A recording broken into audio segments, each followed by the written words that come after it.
Thanks for joining us for another episode of Boom and Bust. I'm your host, Tony Clement, here at the News Forum where all voices matter. Bobby Watt, a stonemason, rejoins us today to talk trades and their future. Welcome back to the program, Bobby. It's nice to be back, Tony. Thank you. It's my pleasure. First of all, why don't you tell our audience a little bit about your journey as a stonemason and your life generally. My life is getting pretty long now. So I started over 50 years ago in Scotland. I started my apprenticeship when I was 16 years old, and by the time I was 20, I had served my apprenticeship as a stonemason. And when I was 21, I was offered a job in Toronto to come and help build the big bank towers in downtown Toronto. And so my newly married wife and I came to Canada in 1975 and started work downtown Toronto. And now fast forward a whole bunch of years and a whole bunch of water under the bridge. And I spend most of my time working on parliament buildings of various types, federal, provincial, and municipal. And our company works across the country. Yeah, so it's your own company now? You've got your own business? Yeah, have done since 1987, yeah. Fantastic. And from your point of view, let's talk a little bit about your business then. Are there things that sort of stand in the way of your growth, or is it a growth sector because of the demand? Well, we specialize in historic masonry restoration. So because of the age of Canada's parliament buildings, there is a lot of work to be done. And in fact, I first came up to Ottawa in 1996 at the request of Public Works and Government Services to help with the first phase of this centre block south facade restoration and the Peace Tower, which was just being completed at that time. And now here we are, 30 years later, the Peace Tower is getting redone and the south facade of the centre block's getting redone. So it's our area of masonry work is definitely a growth area for sure. We're very, very shy on apprentices. We don't have enough people in the business to do all the work that's required. Yeah, let's talk about that a little bit. This seems to be a refrain in a lot of the trades, but stonemasonry seems to be, as you said, like something that's critically important, not only for restoration, but also for new buildings as well. But we have a massive shortage right now. Is that correct? That's correct. And we're doing our best. The Canadian Apprenticeship Forum does very well in trying to gather all the apprenticeships together and have us all working in the same sort of, with the same heading so that we're not counterproductive to each other. So the Canadian Apprenticeship Forum overlooks all of the apprentices and is, I think, the centre of excellence for that. So, and they do a really great job of bringing our concerns, the industry concerns, to the various levels of government to try and assist with recruiting and training of apprentices. So that's a big focus, has been for me for a while. I was on the board of the CAF for 7 years. I've just recently left, but I'm still on the outreach committee. That's why I welcome a chance to sit down and talk to you about this, because it just spreads the word that we do need apprentices, not just in stone, but we're probably close to, well, they say anywhere between 350 and 500,000 apprentices shy in Canada at the moment. And so we need to do better at bringing other people who are not women, Indigenous people, people from overseas who are looking to get into Canada. We need to do better at bringing more people in through the fold to turn them into journey people. We've got about 30 seconds before the break, but that 300 to 1,000 shortfall, has that been growing recently? No, 350 to 500,000 shortfall. Okay, yeah, even more critical. Yeah. So, and has that been growing? Yeah, it's growing because the average age of the tradesperson is 56 to 57. Right. So they're going to more start and to more retire. They're retiring out. Yeah. I mean, more youngsters to come in. Well, Bobby, we're going to continue this conversation. We're going to take a short break. Lots to dive into, especially from your analysis right there. We'll be back after these messages. Please stand by.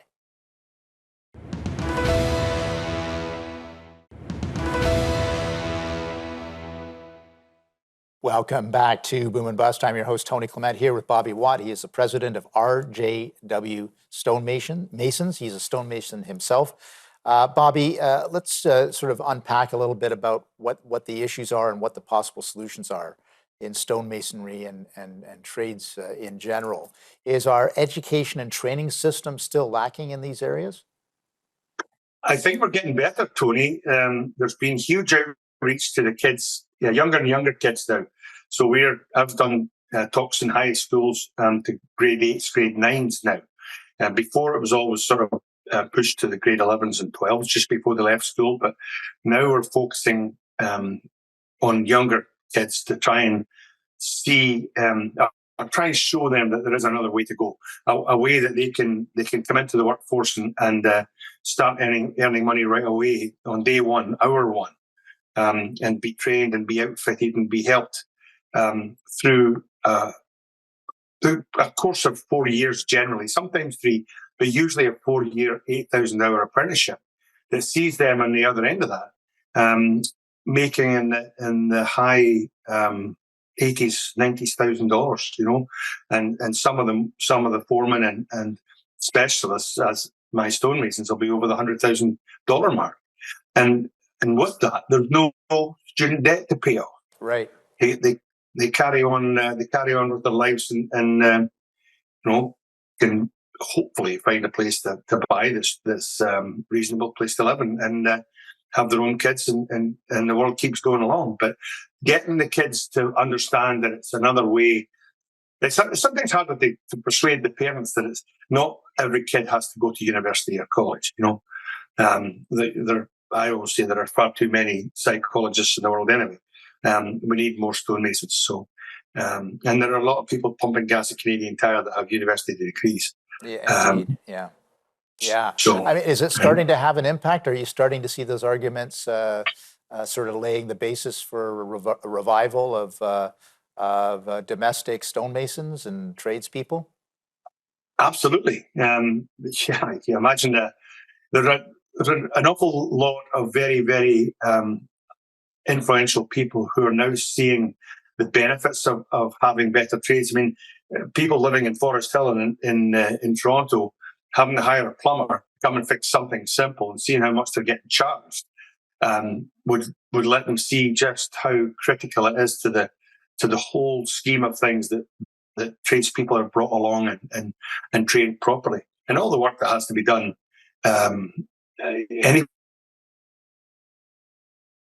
Yes, we've got a whole lot of work to do up north.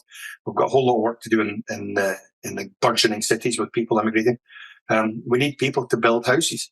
Right, exactly. Carpenters and electricians, and unfortunately, yeah, I know. Unfortunately for us, carpenters and electricians are the ones that the big jobs. They're the clean jobs. Yeah, so exactly. Yeah, most kids don't want to get their hands dirty. Well, we've got to work on that, and let's talk about some individual segments of our society, because you mentioned them in the first segment. So how can we get more women involved in stonemasonry and the trades? We have a big push now, women in trades. It's a countrywide push. The next big thing is in March 8th, and we're trying to bring in. I've got a whole bunch of women in my company, lots of them. In fact, I signed the first woman apprentice mason way back in 1987 or 88.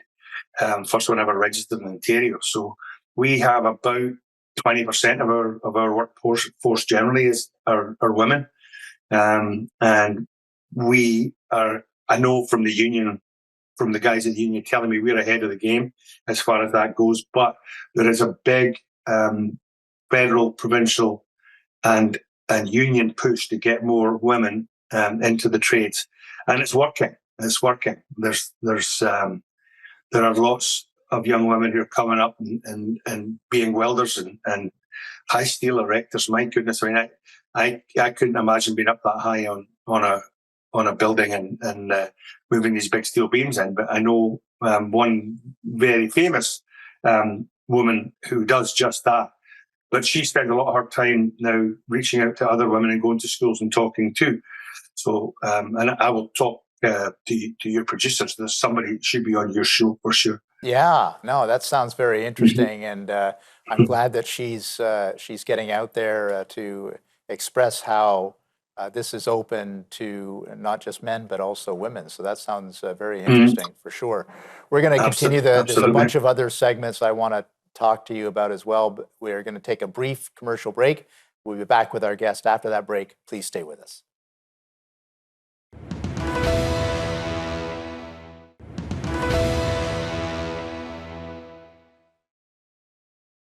And we're back here at Boom and Bust. I'm your host, Tony Clement, here with Bobby Watt. He is the president of RJW Stonemasons. Bobby, we were talking about expanding the talent pool. We talked about women getting more involved in some of the work that you've been doing there. What about Indigenous members of society? What's going on there? Oh, well, again, we need to bring more Indigenous people in. There are lots of young, talented people out there that we'd like to attract in. More difficult, I think, because of the location, because the Indian communities tend to be further north. We're talking now about sending training teams out to them so that you would have buses, traveling classrooms that could travel anywhere in the country and take the training to the people that need the training. So, and we find also that the Indigenous communities tend to work in things like the oil sands and the mining, heavy equipment, stuff like that. We'd love them to come into our neck of the woods as well and do the house building stuff as well. That's something that Canadian Apprenticeship Forum is working on a lot. Right. And again, we've got some great partnerships going with the Indigenous communities and the Indigenous leaders. There's a great story about what happened up in Saugeen First Nation up in the Bruce Peninsula, where a bunch of the young men on the reservation were taught to be dry stone wallers. And they've rebuilt what was an amphitheatre, beautiful amphitheatre that was done in dry stone in the earlier part of, I think, the 1920s and 1930s, that had fallen apart. And these young men rebuilt it. And they've then become Red Seal Masons. They've right. gone through the training on that one site, have done that stuff. They're now ready to go wherever across the country they're needed. But that's only a dozen or 15 guys. There's no women in that group. We need, 1,500 or 2,000 people, 3,000 people from the Indigenous community in every province to come to us and say, train me. I'm ready. Train me. So indeed. We're reaching out. Yeah, the need is so strong there. Can I talk about new immigrants as well? Because obviously that's been an area where we have been able to attract people with the skills that we need. Is that still part of the strategy as well? Yes, but because of COVID, of course, the immigration virtually closed down over COVID. So we're just trying to pick that back up again. There are many people that could come here and work, and certification in my trade certainly just is universal. Once you can do it, you can do it. And it's the same with carpenters and welders, certainly. It's the same for them. Slightly different for electricians because there's different rules and different amperages and various things. Slightly different for plumbers because of different codes that you have to follow. But the trades, it's the same deal, whether you're in South Africa or whether you're in Norway or whether you're in Canada. So people who want to come over, sure, we'll welcome them with open arms into the trades and get them certified. Get them certified as quickly as we can. And we must be kind of in a competition for talent when it comes to those people, right? Like there's probably a worldwide shortage of some of these tradespeople. Is that right? Absolutely. And a lot of the work that's getting done in Australia and New Zealand, always after my trade, stonemasons. If you've got a choice of going to Melbourne or Montreal, a lot of people will take Melbourne because you can work all year round, whereas Montreal, you're only working for 9 months of the year. Winter's off.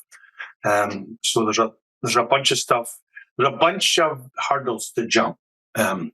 But believe me when I say there are many, many people working on getting to the end of that 200-meter hurdles and getting over all the hurdles and getting to the finish line with us, because it's a worldwide movement to get the trades back to where they were pre-Second World War, to get them to be a status in and of themselves within society, that people are happy to come into the trades and make their life as a tradesperson instead of going to university to try and become a doctor or a dentist or a lawyer.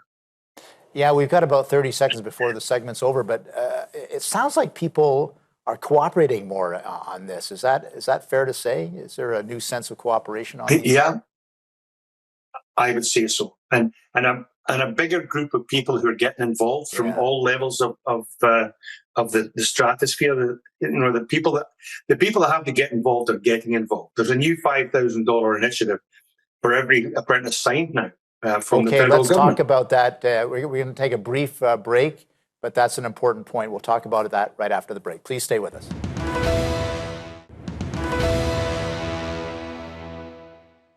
And welcome back to Boom and Bust. I'm your host, Tony Clement, here with Bobby Watt. He is the president of RJW Stonemasons. A great discussion about the stonemasonry and the trades happening here. You were just about, Bobby, just to go into some of the things that governments are doing, listening to the issue of the shortage of tradespeople and some of the programming they're doing, I believe. So please explain that.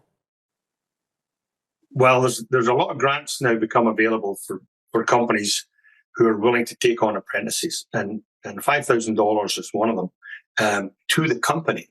There are also things coming from the provinces and also the government, sometimes the unions, which will give another $2,000 to the apprentice themselves. So that's to pay for tools and to pay for your startup equipment and your clothes and your various things. And the high schools even are now starting to do safety training and working at heights training prior to kids leaving. My own grandson, who I'm incredibly proud of, was taking masonry in high school with a teacher who was sent out by the Interior Masonry Training Centre. And then he joined the union and is now a fully fledged apprentice. He ended up in the first 3 of his class and bought all these tools and all his safety equipment was all purchased for him before he. That kind of thing is happening all over the place. Now, you'll know yourself that there's not just a huge shortage of masons and other apprentices. We've got a huge shortage of doctors and nurses. So we're not trying to take anything away from the other shortage of people who we need in Canada. We're just saying that there are options for people, for their kids. They can go to nursing, sure. They can go and be doctors and dentists, sure. But if they're handily inclined and they've got a head for mathematics and they've got the urge to build things, then please think about sending your kids to us, because there are lots of things that can be done to help smooth the way and make them really, really worthwhile members of society very quickly. You got a kid out of high school at 17, by the time he's 21, he's fully fledged journey person. He or she's a fully fledged journey person. Their life's ahead of them. 40 years, 45 years of making big money is ahead of them. Yeah, I know, a great point. And I think that we've got a couple minutes left, so I'd love to hear, you told us a story of your grandson, and let's hear a few more stories of people who have had success coming into the trades. Those are great stories to tell our audience. Well, my favorite woman in this business is Colleen Wilson, who started off as a Saskatchewan farm girl and got herself into stone carving, and actually fine art first and then stone carving. I bumped into her in Seattle at a stone convention and asked her if she'd like to come and work for us. And she ended up being our head stone carver. And the Prime Minister was walking through the job site at the West Block and saw Colleen carving a lion about the size of a big cat that was going to go on, and you'll know this doorway, the east door of the West Block, right? Yeah. So he was getting carved for the top of the crown for the the West Block doorway, and the Prime Minister stopped to talk to Colleen, and he said that is just a thing of beauty. He said, I'm going to America next week to meet the newly elected, president. Of course, it was Donald Trump. He said, I'd like to take that with me as a gift from Canada. So Colleen said, sure, go ahead, take it. So we had to make another one. But seriously? Seriously, one of our other women, who's a head conservator, she said, well, if we're going to make another one, let them take the second one and we'll give it a comb over. Instead of being aligned with a main, we'll give it a comb over and we'll send it down to Donald Trump. Yeah. And that was a big laugh around the site for a while. But yeah, so that's the sort of thing you can get into with this game. Nobody paints over our stuff. The drywaller gets painted over. The carpenter gets drywalled over. It's really for eternity. It's really for eternity, isn't it? Yeah. Or close to eternity as we can get. Absolutely. Yeah. The roofer's work gets snowed on, and nobody destroys our work. Once it's there for hundreds of years, and we're very proud of that. So. Well, Bobby, I want to thank you for returning to the program. Very interesting to talk to you, and certainly wish you best of success in your work. And the same to you, Tony. Thanks very much. Right. Bye-bye. Great conversation with Bobby Watt there. I hope you enjoyed it as much as I did. Thanks for watching.